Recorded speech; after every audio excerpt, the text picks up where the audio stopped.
Hello dear students, आप लोगों का स्वागत है। आ, आज जो है आप लोग मुझे देख नहीं सकते क्योंकि मैंने दूसरा कैमरा स्टार्ट नहीं किया और लाइट भी ऑफ है। तो आप लोगों ने जैसा कि लास्ट क्लास में देखा हुआ था, तो लास्ट क्लास में जो है हम लोगों ने इस स्लाइड से स्टार्ट किया था। कूलम्ब्स लॉ जो है उससे स्टार्ट किया था, कूलम्ब्स लॉ इलेक्ट्रोस्टैटिक। तो इस स्लाइड आपको याद है, तो ये Coulomb's law force of electrostatic जो होता है वो डायरेक्टली प्रोपोर्शनल होता है किसके, प्रोडक्ट ऑफ चार्जेस के, एंड इनवर्सली प्रोपोर्शनल होता है square of distance between them. ये आप देख रहे हो, आपके पास दो चार्जेस हैं Q1 एंड Q2। ठीक है, इन दोनों चार्ज के प्रोडक्ट के डायरेक्टली प्रोपोर्शनल होता है, राइट, एंड इनवर्सली प्रोपोर्शनल होता है किसके, स्क्वायर ऑफ डिस्टेंस। इनके बीच में डिस्टेंस r जो आपको दिख रहा है इसके इनवर्सली प्रोपोर्शनल होता है ये इलेक्ट्रोस्टैटिक फोर्स। ठीक है, अगर हम इन दोनों को कंबाइन कर देते हैं तो हमको मिलता है F is directly proportional to Q1 Q2 upon r square. When proportionality sign is removed, then F is equals to K times Q1 Q2 upon R square, and here the value of K become 1 upon 4 pi epsilon naught, where K is a positive constant of proportionality called electrostatic force constant और coulomb constant. ये इस K को बोला जाता है electrostatic force constant बोला जाता है या कूलम कांस्टेंट बोला जाता है। अगर हम बात करें वैक्यूम में, तो इन वैक्यूम जो है K की वैल्यू हो जाती है 1 upon 4 pi epsilon not, where epsilon not is called permittivity of free space. और अगर मीडियम में बात करें, कोई भी वैक्यूम में सिर्फ एयर रहेगी, वैक्यूम रहेगी, और मीडियम में कोई भी मीडियम हो सकता है, डाइलेक्ट्रिक मीडियम हो सकता है, कोई भी मीडियम हो सकता है, तो where K equals to 1 upon 4 pi epsilon, और where epsilon is the absolute electric permittivity of dielectric constant. ये यहाँ पे K की वैल्यू हो जाएगी किसमें, मीडियम के केस में, और वैक्यूम केस में एप्सिलॉन नॉट रहेगी और यहाँ पे एप्सिलॉन हो जाएगा। ठीक है, तो इस स्लाइड तक हमने लास्ट क्लास में डिस्कस कर रखा था। ठीक है, इसके बाद हम पढ़ेंगे कूलम्स लाइन वेक्टर फॉर्म। तो ये आप देख रहे हो, द डाइलेक्ट्रिक कांस्टेंट और relative permittivity of specific induct capacity और डाइलेक्ट्रिक कोफिशिएंट। इसको जो है, इसकी वैल्यू K की वैल्यू है, K को हम एप्सिलॉन और बोल सकते हैं। इसका रेशियो क्या हो, epsilon upon epsilon not. Epsilon medium के लिए है और एप्सिलॉन नॉट वैक्यूम के लिए है। ठीक है, इन वैक्यूम में फोर्स जो हो जाएगा 1 upon 4 pi epsilon not Q1 Q2 upon R square, और मीडियम में हो जाएगा F equals to 1 upon 4 pi epsilon not into epsilon R. तो ये epsilon not into epsilon R कहाँ से आया, ये जो एप्सिलॉन जो है इसका मल्टीप्लाई यहाँ पे एप्सिलॉन आर के साथ हो गया। तो जो एप्सिलॉन था पिछले फॉर्मूले में, उसकी वैल्यू क्या होगी, epsilon not into epsilon R. तो यहाँ पे एप्सिलॉन आना चाहिए था, उसकी जगह क्या आ गया, epsilon not into epsilon R, right. तो अब यहाँ पे हमको मालूम है एप्सिलॉन नॉट की वैल्यू क्या हो जाएगी, एप्सिलॉन नॉट की वैल्यू होगी 8.8542। ये एग्जैक्ट वैल्यू है, राउंड ऑफ करके हम इसको 8.85 अप टू 2 डेसिमल एरर तक ले लेते हैं, राइट। तो 8.8542 इंटू 10 की पावर -12 कूलम स्क्वायर पर न्यूटन पर मीटर स्क्वायर। इसके बाद 1 अपॉन 4 पाई एप्सिलॉन नॉट, इसकी जो एब्सोल्यूट वैल्यू है 8.9875, ये अप टू 4 डेसिमल प्लेसेस ली हुई है मैंने, इंटू 10 की पावर 9 न्यूटन मीटर स्क्वायर पर कूलम। और इसको हम न्यूमेरिकल सॉल्व करने में राउंड ऑफ करके ले लेंगे 9 इंटू 10 की पावर 9 न्यूटन मीटर स्क्वायर पर कूलम स्क्वायर। आपको जो है ये वाली वैल्यू याद रखनी है, राइट। तो यहाँ तक हमने लास्ट क्लास में पढ़ रखा था, मैंने इसको फिर कंटेंट को रिवाइज किया। इसके बाद जो है हम Coulomb's law in vector form में पढ़ेंगे। ठीक है, तो मैंने कंप्लीट स्लाइड आपके सामने शो किया हुआ है। तो इधर पे आप देख रहे हैं, आपको क्या है, जैसे कि मैंने आपको पहले भी बताया था कि लाइक फोर्सेस जो लाइक चार्जेस जो होते हैं, जैसे यहाँ पे Q1 जो है पॉजिटिव चार्ज दिख रहा है आपको, और इधर पे जो Q2 पॉजिटिव चार्ज दिख रहा है, तो ये दोनों लाइक चार्जेस हैं, ये भी पॉजिटिव ये भी पॉजिटिव। तो हमेशा लाइक चार्जेस के बीच में क्या होगा, रिपल्शन होगा। ठीक है, तो ये देखो, ये यहाँ फोर्स को यहाँ भाग रहा है और यहाँ पे फोर्स को, तो दोनों फोर्स अपोजिट लग रहा है, इनके बीच में रिपल्शन हो रहा है। यहाँ पे भी ये नेगेटिव चार्ज है, यहाँ पे भी नेगेटिव चार्ज है, तो ये दोनों भी कैसे चार्जेस हुए, लाइक चार्जेस। तो इनके बीच में भी क्या होगा, रिपल्शन हो रहा है। मगर यहाँ पे देख सकते हो आप, यहाँ पे ये Q1 जो है वो पॉजिटिव चार्ज है और Q2 जो है नेगेटिव चार्ज है। तो एक पॉजिटिव और एक नेगेटिव, ये कैसे चार्जेस हो गए, अनलाइक चार्जेस। तो इनके बीच में आप देख रहे हो अट्रैक्शन हो रहा है, ये भी अंदर की ओर आ रहा है और ये F21 भी जो है वो अंदर की ओर आ रहा है।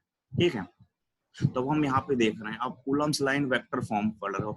जैसा कि वेक्टर मैंने आपको क्लास 11 में काफी अच्छे से वेक्टर पढ़ाया हुआ है, तो मुझे नहीं लगता कि आपको वेक्टर में कोई प्रॉब्लम जाएगी, राइट। अगर मैं वैक्यूम की बात करूं, तो यहाँ पे लिखा हुआ है for Q1 Q2 is greater than 0। ये एक्चुअली Q1 Q2 का प्रोडक्ट है, अब आप देख रहे हो ये ऊपर के दोनों केसेस में ये Q1 पॉजिटिव, ये Q2 पॉजिटिव, तो Q1 पॉजिटिव Q2 पॉजिटिव, इनका जो प्रोडक्ट है तो दोनों का प्रोडक्ट भी पॉजिटिव आएगा और पॉजिटिव वैल्यू हमेशा 0 से बड़ी होती है, ठीक है। तो यहाँ पे भी Q1 Q2 का प्रोडक्ट इज ग्रेटर देन 0। अब यहाँ पे Q1 जो है वो नेगेटिव है, यहाँ पे भी Q2 जो है नेगेटिव, और माइनस माइनस का प्रोडक्ट होता है पॉजिटिव, तो यहाँ पे Q1 Q2 भी जो है वो ग्रेटर देन 0 आएगा, ठीक है। अब बात कर रहे हैं हम कूलम्स लॉ वेक्टर फॉर्म में, इस वाले केसेस में देख रहे हैं, इन दोनों केसेस को हम साथ में लेंगे। तो F12 का मतलब होता है force on one due to two, force on charge one, इस वाला जो चार्ज है फर्स्ट चार्ज है, इस पर जो फोर्स होगा force on charge one due to charge two. तो चार्ज टू की वजह से फोर्स जो चार्ज वन पे लग रहा है, तो चार्ज टू क्या कर रहा है, चार्ज वन को पुश करने की कोशिश कर रहा है, दूर भगाने की कोशिश कर रहा है। तो आप देख रहे हो कि चार्ज टू की वजह से जो चार्ज वन है वो पुश हो रहा है, पुश होके इस डायरेक्शन में भाग रहा है। तो ये जो डायरेक्शन है ये आप देख रहे हो ये F12 की ओर जा रहा है, ये डायरेक्शन, राइट। तो यहाँ पे मैंने जो force on one due to two लिखा है, तो ये क्या होगा 1/4πε0, दोनों चार्जेस का product of charges Q1 Q2 upon R, उनके बीच का जो डिस्टेंस है R²। अब आप देख रहे हो यहाँ पे R21 कैप लिखा हुआ है, इस R21 कैप की वैल्यू क्या होगी देखिए, मैं आपको यहाँ पे एक सेकेंड देखो, तो यहाँ आप देखो यहाँ पे ऊपर लिखा है R12, R12 मतलब कि R1 यूनिट वेक्टर जो है इसकी वैल्यू बेटा यूनिटी होती है और ये हमेशा डायरेक्शन बताने के लिए यूज किया जाता है। तो R21 का मतलब क्या होगा, R21 कैप का मतलब होगा कि ये इस डायरेक्शन में है, ठीक है, R21 कैप। तो R21 कैप यानी कि Q2 से 1 की ओर, 2 1 स्टैंड्स फॉर फ्रॉम 2 to 1, यानी कि 2 से 1 की ओर, 2 से 1 की ओर जो फोर्स को धक्का दे रहा है वो डायरेक्शन बता रहा है ये R तुम्हारा R21 कैप जो लगा हुआ है। तो 2 से 1 की ओर जो धक्का दे रहा है उस डायरेक्शन को ये बता रहा है R21 कैप, ठीक है। और अगर ये R12 होता तो हमने यहाँ पे ये वाले केस में R12 है, यानी कि फोर्स ऑन टू, टू पर जो फोर्स लग रहा है वो वन, तो यानी टू वाले फोर्स को कौन पुश कर रहा है, वन चार्ज, Q1 चार्ज जो है वो टू को पुश कर रहा है। तो इसमें डायरेक्शन में इस टाइम पे हम कौन सा वाला लेंगे, ये वाला R12, तो इसलिए हमने यहाँ पे R12 लिया है। बाकी का फॉर्मूला ऑलमोस्ट सेम रहेगा, नीचे R रहेगा। और एक चीज और आप जानते होगे, क्लास 11th में मैंने आपको बताई थी कि जब भी अगर कोई यूनिट वेक्टर है तो यूनिट वेक्टर जो होता है वो किसके बराबर होता है, vector upon magnitude, sorry vector upon magnitude of that vector, यानी कि हम इसको कैसे लिख सकते हैं, vector R upon magnitude of R, ऐसे लिख सकते हैं, ठीक है। तो अभी थोड़ी देर बाद मैं इस फॉर्मूले को आपको रिमाइंड कराऊंगा, इस फॉर्मूले को आप याद रखें। यूनिट वेक्टर इक्वल्स टू होता है vector upon magnitude of that vector, unit vector is equals to होता है vector upon magnitude of that vector, ठीक है। तो Coulomb's law in vector form आपको समझ में आया, मैं फिर से बता रहा हूँ, F12 means force on one due to two, due to charge two, तो 1/4πε0 Q1 Q2 अपॉन R²। और यहाँ पे R21 आया, क्यों आया, क्योंकि 2 से 1 की ओर का डायरेक्शन यूज किया। सिमिलरली आप यहाँ पे नीचे वाले में भी देख सकते हो, यहाँ पे भी रिपल्शन हो रहा है, तो यहाँ पे भी ये जो डायरेक्शन होगा ये कौन सा हो जाएगा आपका, ये भी क्या हो जाएगा, R21, यूनिट के यहाँ पे कौन सा जाएगा 1, ये R21 क्या पाएगा, राइट। अब हम यहाँ पे नीचे वाले आप देख रहे हो, यहाँ पे ये जो है वैक्यूम, तो इन वैक्यूम में अगर यहाँ पे Q1 into Q2, Q1 Q2 का जो प्रोडक्ट है वो क्या है, लेस देन 0, तो यानी कि आप देख रहे हो, अब यहाँ पे एक आपके पास पॉजिटिव चार्ज है, ये आपके पास जो है ये पॉजिटिव चार्ज हो गया, और ये वाला जो है आपके पास नेगेटिव चार्ज है, ठीक है। तो एक पॉजिटिव चार्ज एक नेगेटिव चार्ज है, इन दोनों का प्रोडक्ट क्या होगा, नेगेटिव होगा हमेशा। प्लस प्लस इंटू माइनस क्या होता है, हमेशा माइनस, तो माइनस जो है वो हमेशा जो है 0 से कम होता है, इसलिए इनका जो प्रोडक्ट है वो लेस देन 0 आएगा, ठीक है। तो यहाँ पे F12 यानी कि force on one due to two, तो यहाँ पे क्या है, देखो फोर्स जो है अट्रैक्टिव नेचर का है, तो वन पर जो फोर्स है वो क्या है, force on one due to two, two की वजह से वन पर फोर्स, तो यानी कि टू जो है वो वन को क्या कर रहा है, अपनी ओर खींचने की कोशिश कर रहा है, ठीक है। तो टू जो है वो, फिर से ध्यान से देखिए, टू जो है वो वन को अपनी ओर खींचने की कोशिश कर रहा है, यानी कि जिस डायरेक्शन में फोर्स लग रहा है उसी डायरेक्शन में उसका यूनिट वेक्टर काम कर रहा है, ठीक है, 1 से 2 की ओर फोर्स जा रहा है। तो यहाँ पे आप देख रहे हो तो F12 equal to 1/4 pi epsilon not Q1 Q2 upon R square, और इसके साथ आप देख रहे हो यहाँ पे इसके साथ R12 कैप यूज हुआ है, यानी कि यहाँ पे फोर्स के साथ भी 12 है और इसके साथ भी 12 है, जो यहाँ है वही यहाँ है, लेकिन ऊपर क्या था, यहाँ 12 था, यहाँ 21 हो गया था। ठीक है, तो ये थोड़ा सा दोनों में डिफरेंस, इस चीज को बहुत ध्यान से पढ़ना है, और एग्जाम में भी और पेपर में भी या कहीं भी पूछा जाए तो बहुत ध्यान से इसको लिख के आना होता है। ठीक है, यहाँ मार्क्स करते हैं मोस्टली बच्चों के। ठीक है, सिमिलरली F21 यानी कि फोर्स ऑन 2 ड्यू टू 1, 2 पर फोर्स लगेगा 1 की वजह से, तो ये क्या होगा 1/4 pi epsilon not Q1 Q2 upon R square, यहाँ पे भी 2 से 1, तो जो 2 पर फोर्स लगेगा 1 की ओर, यानी कि 2 पर कौन फोर्स लगा रहा है, 1 अपनी ओर उसको पुश करने की कोशिश कर रहा है, तो उस टाइम पे जो यूनिट वेक्टर कौन सा काम करेगा, ये वाला, ये R क्या हो जाएगा 2 1 कैप, ये वाला यूनिट वेक्टर काम लगेगा, इसलिए यहाँ पे आ गया क्या R21। ठीक है, ये होगा। तो आप लोगों को उम्मीद करता हूँ यहाँ तक समझ में आई। अब आप देख रहे हो F12 एंड F21, तो F12 जो है इस डायरेक्शन में लग रहा है, ये देख रहे हो आप F12, और F21 जो है अपोजिट डायरेक्शन में लग रहा है। ठीक है, तो आप जैसा कि वेक्टर नोटेशन में जानते हो, दो वेक्टर अगर अपोजिट डायरेक्शन में लग रहे हैं तो उनको कैसे रिप्रेजेंट कर सकते हैं, अगर हम उनको लिखेंगे इक्वल फॉर्म में, तो F12 जो है वो दूसरे से नेगेटिव डायरेक्शन में चला है, तो माइनस टाइम्स ऑफ F21 हो जाएगा। ठीक है, बड़ा सिंपल है, आपने क्लास 11th में ये पढ़ा हुआ है। ठीक, नेक्स्ट स्लाइड। अब आपके पास देखिए, तो यहाँ पे आप देख रहे हो F12 equal to 1/4 pi epsilon not Q1 Q2 upon R cube हो गया है। देखिए पीछे की स्लाइड में आपने देखा था, यहाँ पे आपके पास जो है R स्क्वायर है, यहाँ भी R स्क्वायर है, नीचे भी R स्क्वायर है, इधर भी R स्क्वायर है, कहीं R स्क्वायर है, लेकिन आप देख रहे हो अगली स्लाइड में आपके पास यहाँ R क्यूब हो गया है।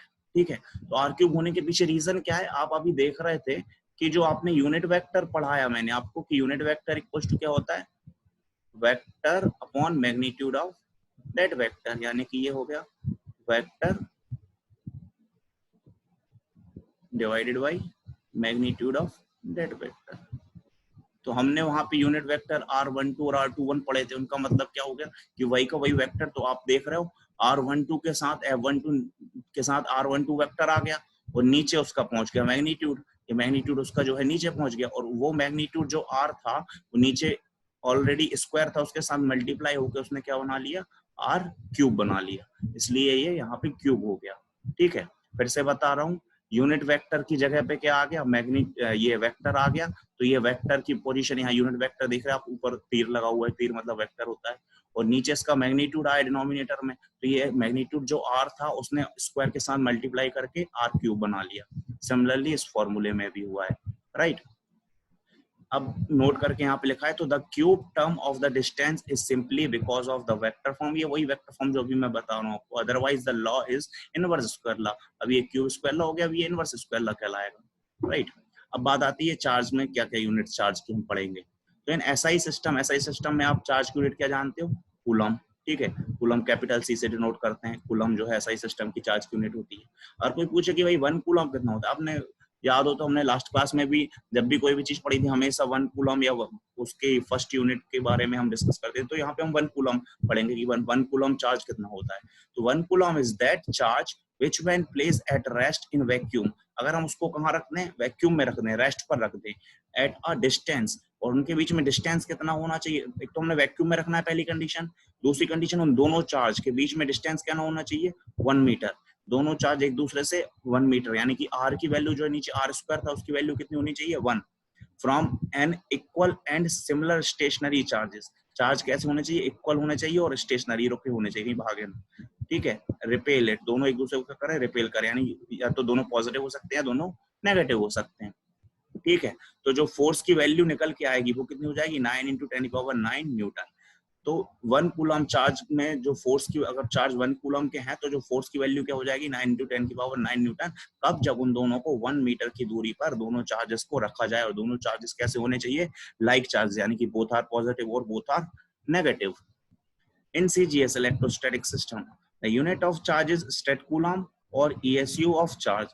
सीजीएस सिस्टम जो होता है, सीजीएफ सिस्टम आप जानते हो, सेंटीमीटर ग्राम सेकेंड सिस्टम में, इसमें आपने यूनिट ऑफ चार्ज जो है वो आपके पास क्या है, स्टेट कूलम। इस टर्म को याद रखिए, 1 मार्क्स के लिए ये टर्म बहुत पूछा जाता है, स्टेट कूलम, ठीक है। और ईएसयू of charge.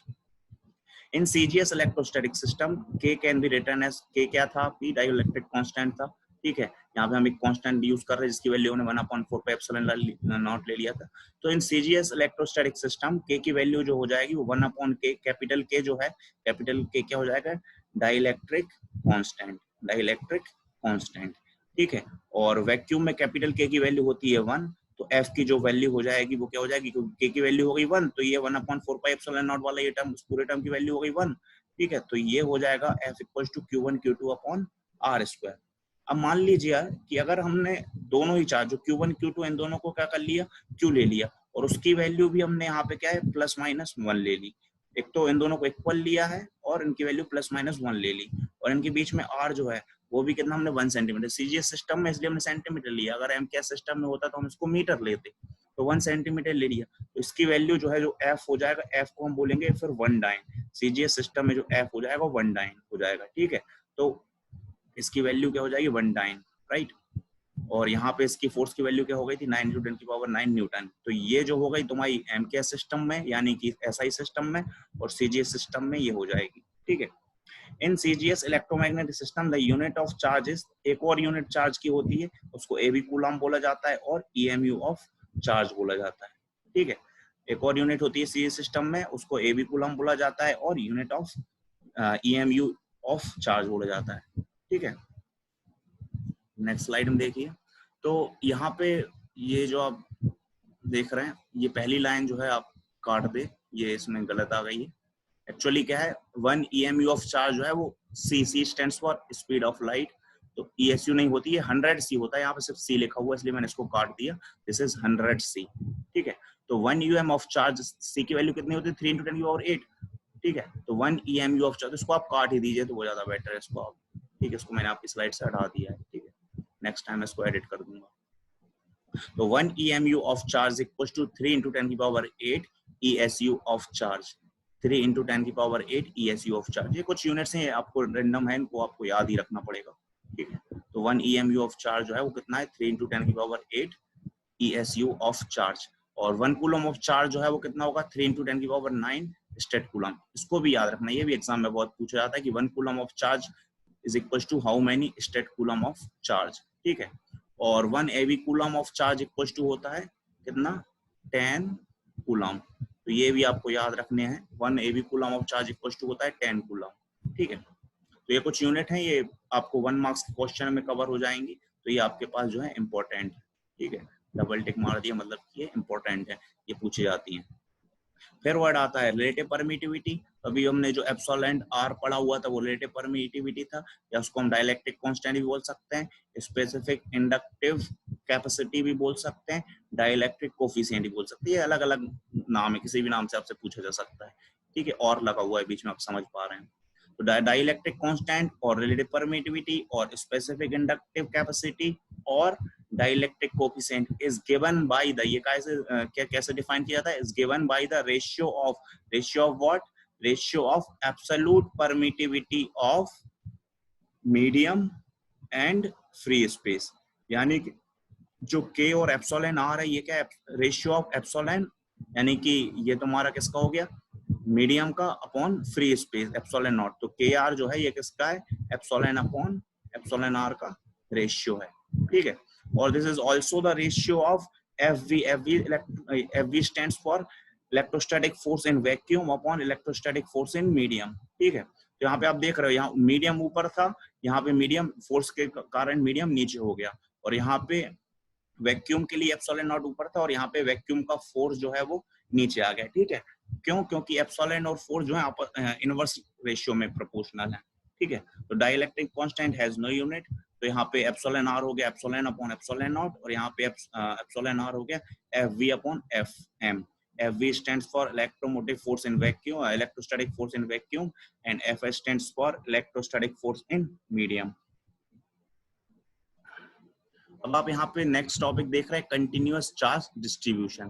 Continuous charge distribution क्या होता है? अगर हमें किसी भी सरफेस पर चार्ज को डिस्ट्रीब्यूट करना है तो हम उसको कैसे डिस्ट्रीब्यूट करेंगे, ये हमको कंटिन्यूअस चार्ज डिस्ट्रीब्यूशन में बताया जाएगा। ठीक है, ये हमारे पास 3 टाइप्स में है, linear charge distribution, surface charge distribution and volume charge distribution. सबसे पहले जो हम यहाँ पे पढ़ेंगे वो क्या है? Linear charge distribution.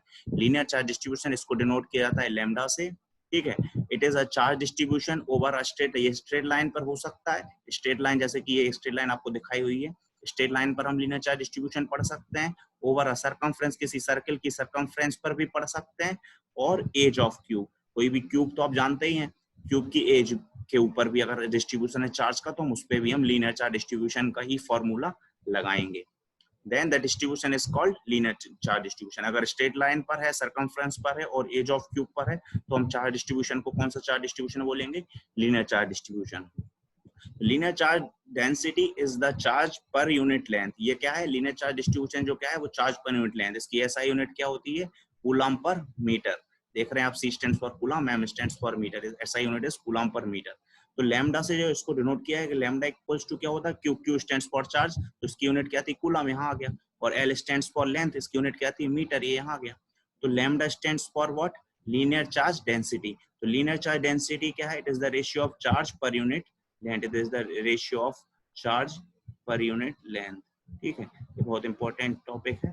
Lambda equals to Q upon L, is the ratio of charge पर यूनिट लेंथ। अब मान लीजिए हमने ये पूरी लेंथ के अकॉर्डिंग चार्ज, किसी भी एक वायर है उस पे या किसी भी एक रॉड है उसके ऊपर चार्ज डिस्ट्रीब्यूटेड है। ठीक है, अब हमको ये चार्ज के लिए चार्ज डेंसिटी निकालना है। क्या निकालना है? Linear charge density. ठीक है, तो मान लिया जाए कि हमने स्मॉल एरिया कंसीडर कर ली, ये डॉटेड करके दिखाया हुआ है कि स्मॉल लेंथ कंसीडर की हुई है। तो स्मॉल लेंथ क्या है हमारे पास? डीएल, जो देख रहे हैं स्मॉल लेंथ, इस स्मॉल लेंथ में जो चार्ज है वो क्या है? डीक्यू। तो lambda can be written as dq upon dl, small distribution of charge पर यूनिट स्मॉल लेंथ। ठीक है, तो अगर ये dl को यहाँ आ जाए, ठीक है, तो ये हो जाएगा लैम्डा इंटू, ये क्या हो जाएगा? Lambda into dl। ठीक है, और dq तो बोथ साइड अगर हम इंटीग्रेट कर देंगे तो इस साइड बचेगा q और इस साइड बचेगा इंटीग्रेशन ओवर लेंथ। तो ये जो फॉर्मूला निकल के आया आपके पास, ये क्या हो गया?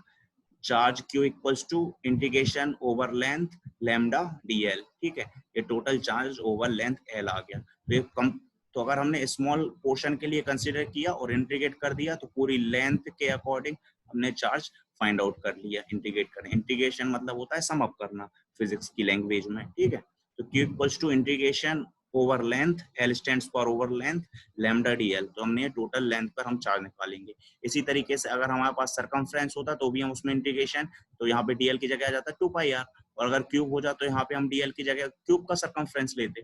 राइट, इसके बाद आता है सरफेस चार्ज डेंसिटी। इसको डिनोट करते हैं ग्रीक अल्फाबेट सिग्मा से। ठीक है, तो उसमें भी अगर हम सरफेस, यानी कि अब हम पहले हम लेंथ की बात कर रहे थे, अब हम एक पूरा सरफेस कंसीडर करेंगे। जैसे कि एक किसी भी मतलब क्यूब के ऊपर का टॉप सरफेस या टेबल के ऊपर का टॉप सरफेस, कोई भी एक सरफेस हो सकता है, आपके मोबाइल के ऊपर का सरफेस भी हो सकता है, जिसके ऊपर चार्ज का डिस्ट्रीब्यूशन है। ठीक है, तो यहाँ पर भी जो सरफेस चार्ज डेंसिटी है, ये क्या है? चार्ज पर यूनिट, चार्ज पर यूनिट एरिया। ये इसको हम कैसे डिफाइन करेंगे? Surface charge density is the charge पर यूनिट एरिया, और इसकी एसआई यूनिट क्या होगी? Coulomb per metre square. इसकी एसआई यूनिट क्या होगी? Coulomb per metre square. ठीक है, तो सिग्मा क्या होगा? Charge per unit. S stands for area, S से क्या डिनोट किया जा रहा है? एरिया डिनोट किया जा रहा है। ठीक है, आप ए से भी डिनोट कर सकते हो, ऐसा जरूरी नहीं है, लेकिन यहाँ पे एस से डिनोट किया गया है। ठीक है, S stands for surface also, एट stands for area also. Right, तो सिग्मा इक्वल्स टू चार्ज पर यूनिट एरिया। तो ये सिग्मा जो है, सिग्मा, अब हम यहाँ पे हमने क्या किया? अब ये हम पूरे पे फाइंड आउट करना है, तो हम पूरा का नहीं निकाल पा रहे, तो अभी हमने क्या किया? एक स्मॉल पोर्शन कंसीडर किया जिसका एरिया क्या हुआ? डीएस एरिया, और इस एरिया में जो स्मॉल चार्जेस आए वो डीक्यू चार्ज हुए। तो जो sigma surface charge density for this small portion can be written as D Q equals to sigma equals to D Q upon D S. और ये डीएस यहाँ आ जाएगा तो ये हो जाएगा सिग्मा इंटू डीएस, और इंटीग्रेशन हम इसको बोथ साइड इंटीग्रेट कर देंगे तो q equals to integration over surface sigma ds। ये इसका आपका फॉर्मूला बन गया। Right, q equals to integration over surface sigma ds। ये फॉर्मूला किसका बन गया? Total charge on surface s। अब हमने ये जो फॉर्मूला निकाला, इस फॉर्मूले से हम इस पूरे के पूरे सरफेस पर चार्ज डेंसिटी का डिस्ट्रीब्यूशन फाइंड आउट कर सकते हैं। राइट। इसके बाद आता है volume charge density. Volume charge density को ग्रीक अल्फाबेट रो से डिनोट किया जाता है, ठीक है। तो इसमें क्या होता है, it is the charge is distributed over volume, किसी भी सरफेस की वॉल्यूम, जैसे आप यहाँ पे एक क्यूब देख रहे हैं, इस क्यूब के हर सरफेस पर चार्ज डिस्ट्रीब्यूटेड, आगे पीछे ऊपर नीचे अंदर हर कहीं, उस टोटल वॉल्यूम के अंदर, हमको पूरी वॉल्यूम के अंदर भी है चार्ज, राइट। तो टोटल वॉल्यूम के अंदर कैसे कितने चार्ज डिस्ट्रीब्यूटेड है उसको फाइंड आउट करना है। तो इसकी डेफिनेशन होगी कि volume charge density is the charge पर यूनिट वॉल्यूम, चार्ज पर यूनिट वॉल्यूम, और इसकी एसआई यूनिट क्या होगी, coulomb per metre cube. Coulomb charge और अपॉन में आ गया मीटर क्यूब, अपॉन में वॉल्यूम आ जाएगी, ठीक है। तो डेंसिटी, ये तो ये ऊपर चार्ज आ गया, नीचे यहाँ पे देखिए इसमें टाउ से डिनोट किया गया है वॉल्यूम को, आप वी से भी डिनोट कर सकते हैं, आप क्यू अपॉन वी भी लिख सकते हैं, राइट। तो ये फॉर्मूला बन गया Q rho equals to Q upon V, और क्यू अपॉन टाउ मैंने इसमें टाउ से डिनोट किया हुआ है, ठीक है। तो अगर मैंने इसमें एक स्मॉल पोर्शन कंसीडर किया, आप अंदर ये देख पा रहे हैं, ये लाइट पिंक कलर से स्मॉल पोर्शन कंसीडर किया है, इस स्मॉल पोर्शन की जो वॉल्यूम है वो हो गई डी टाउ, तो उसकी वॉल्यूम क्या हो गई, डी टाउ, और इस वॉल्यूम में जो चार्ज हुए हैं वो क्या है, ब्लू कलर से लिखे हुए हैं डी क्यू, ठीक है। तो ये जो चार्ज है वो क्या हो गए, डी क्यू। तो rho equals to D Q charge पर यूनिट डी टाउ वॉल्यूम, तो हमने यहाँ पे डी टाउ को उस तरफ ले गए, तो ये रो इंटू डी टाउ हो गया, और इसमें इंटीग्रेशन लगा, integration over volume tau, total volume पे, तो ये जो फॉर्मूला बन गया Q equals to integration over volume rho D tau, ठीक है। तो ये total charge on volume tau हो गया, राइट। तो this is enough from my side today.